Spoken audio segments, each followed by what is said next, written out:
Hey everyone, welcome to my channel. My name is Amanda and I am a neurodivergent woman.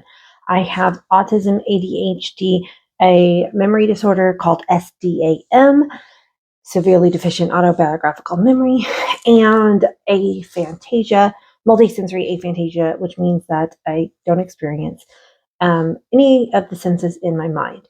I make videos on all these topics, so make sure you check out my playlists and hit subscribe for future videos. Your support, so grateful because I believe it's so important to bring awareness to the neurodivergent experience. And I'm trying to connect with other late diagnosed autistic people and their families and friends and advocate and bring awareness to and destigmatize, especially autism. So in this video, I want to talk a little bit about autism and something called alexithymia. So alexithymia, I'm going to read the definition from Oxford Languages, is the inability to recognize or describe one's own emotions. And this is something that is common for a lot of autistic people, to have a hard time feeling or understanding or describing the emotions that they're experiencing. If you would have asked me about this before my diagnosis, I don't think I was aware of it. I thought I could say what I was feeling pretty well. I do think that even before my diagnosis, I would sometimes be delayed in processing my emotions. So often what would happen, and I didn't know this was happening until after my diagnosis, like being able to look back at it and go, oh, that's why I would do that. So I'd be in a social situation and okay, guys, I'm so sorry. I'm so ADHD. My brain is going all these different tangents, and I'm trying to stick to the topic. But I just noticed my dog's orange licky mat on the floor that I didn't pick up before I started this video. So for people who are like focused on that orange square on my floor, it's a dog toy. Okay. ADHD brain. Okay, so I would be in social situations and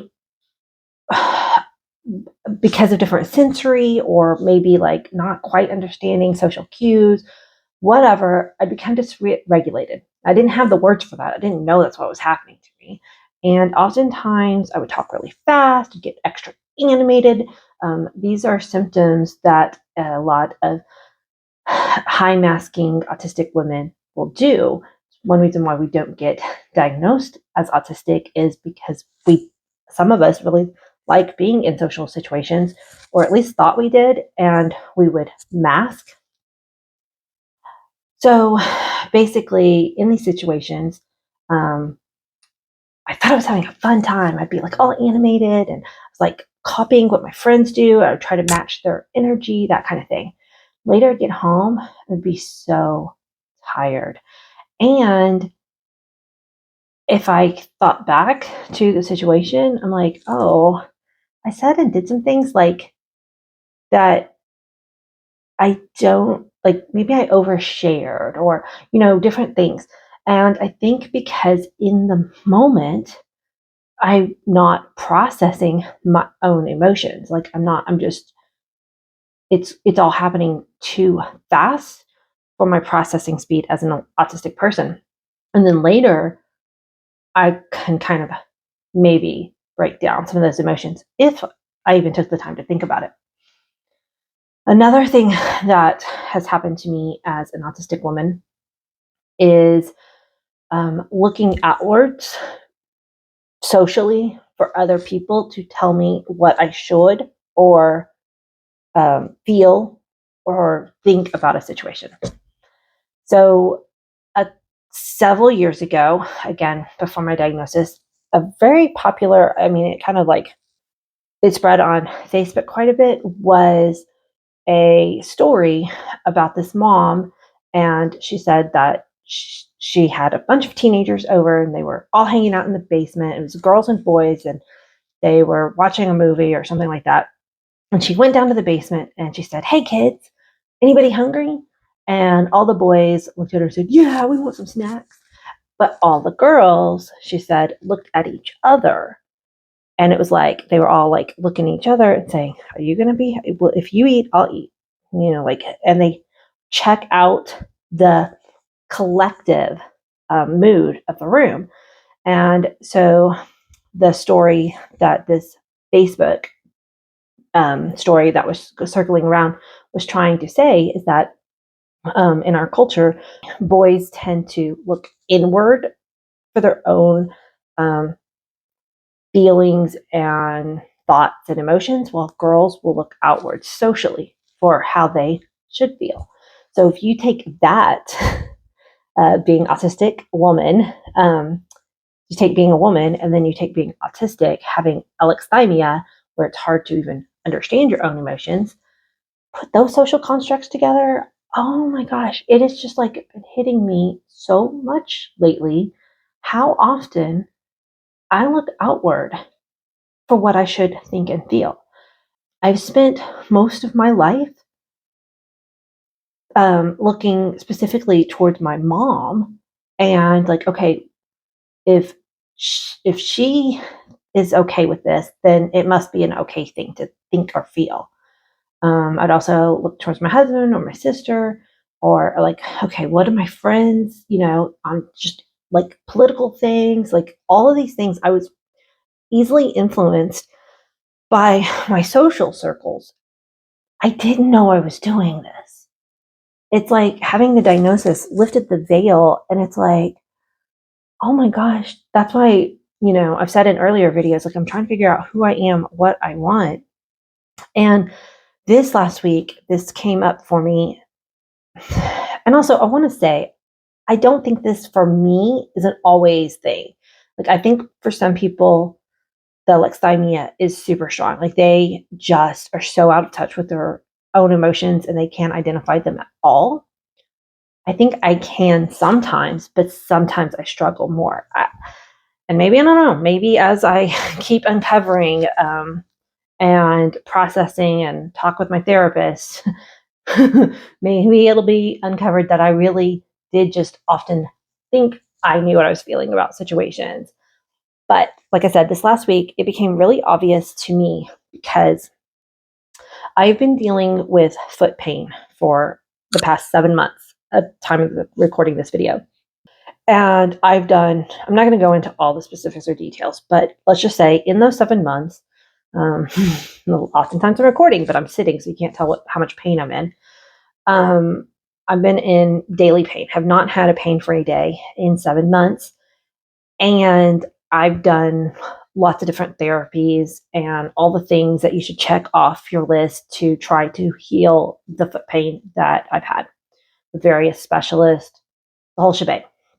So, but this last week, I went to a new doctor, and he said, "It looks like the option left to you at this point is surgery."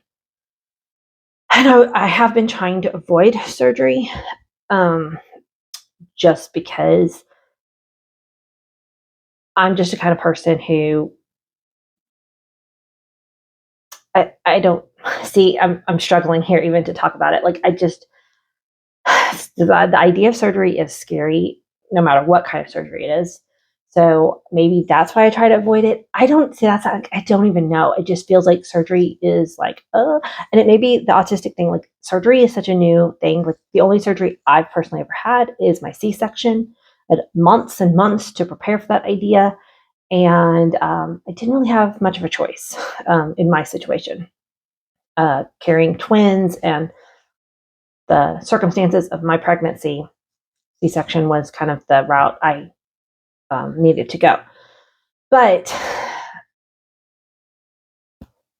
when he told me that, I need to have this surgery, my first thought was like, okay, how do I feel about this? What are, like, it's technically an elective surgery. I'm choosing to do it. It's not a life or death surgery. It's just, hopefully it will alleviate all of the pain. Like, they can't guarantee that. That's the thing. But my first thought was like, well, I don't know how I feel about this.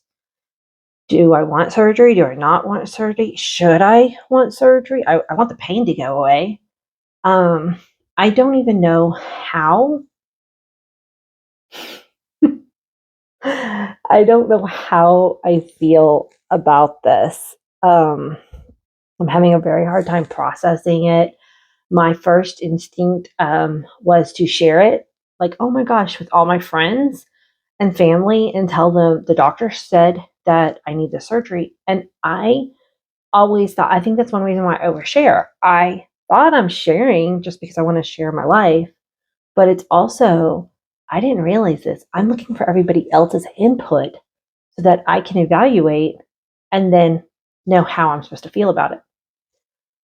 And so I, got home, shared it on Facebook because that's just like what I do.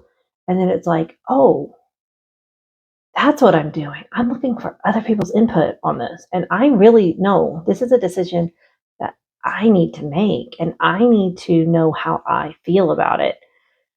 And it's been 4 days now since the doctor told me that. I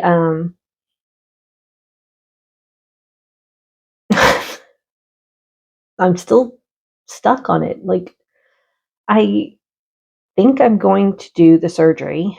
I don't. I feel like there's no other choices, and I feel like I've exhausted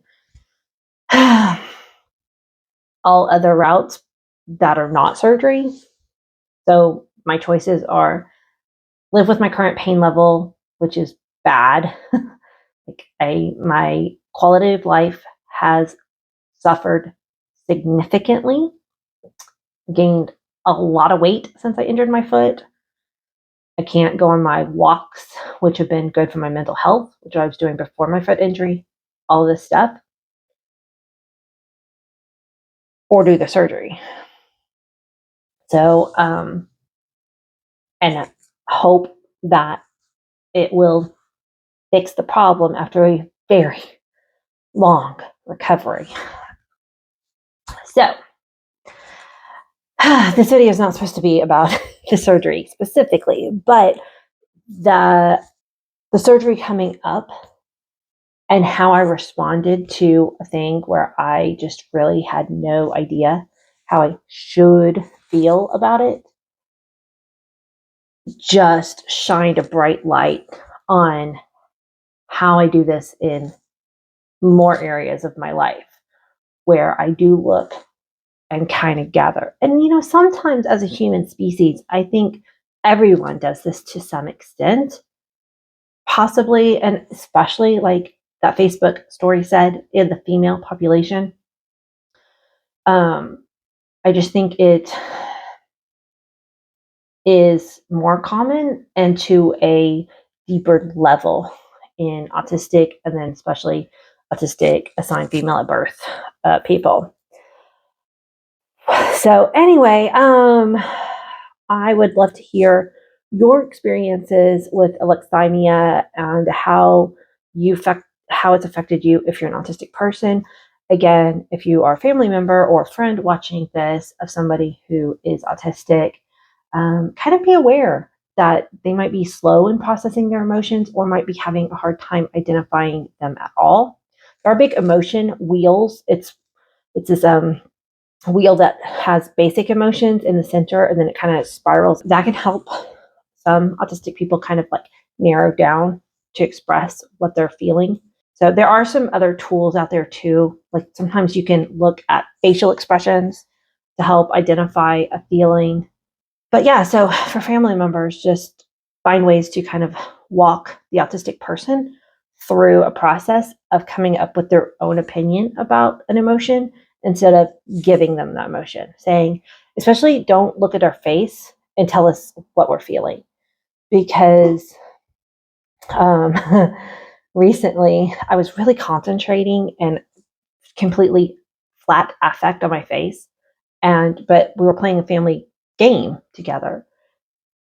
And my husband was a little discouraged, and he's like, I really wanted y'all to have fun with this game. And I'm like, I'm having a lot of fun. And he's like, your face does not look like you're having fun. And I'm like, I am having fun. Our facial expressions often don't match the feeling we have inside. So never look at an autistic person's face or body language and assume you know what they're feeling. And try to ask them questions and prompt them to their feelings. Don't assign a feeling for them. I hope you found this video helpful and useful. If you haven't hit that subscribe button, please do. I really am excited to, like I said, bring more awareness around these topics. And I need your support and help in doing that. Until the next one, bye guys.